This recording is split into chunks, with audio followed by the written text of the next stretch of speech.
எப்பவும் நான் வச்ச கூறி தப்பியதில்லை, என்னுடைய சொல்ல யாரும் தட்டியதில்லை.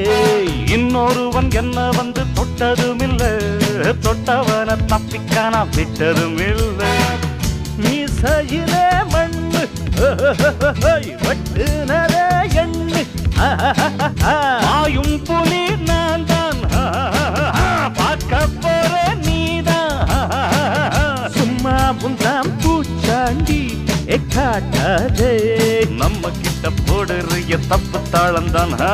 என்னம்மா கண்ணு சொல்லம்மா கண்ணு, என்னம்மா கண்ணு சௌக்கியம்மா? ஆமம்மா கண்ணு சௌக்கியம்மா. என்னம்மா கண்ணு சௌக்கியமா? ஆமம்மா கண்ணு சௌக்கியம்தான். யானைக்கு சின்ன பூனை போட்டியா ஒழுங்கி மோதித்த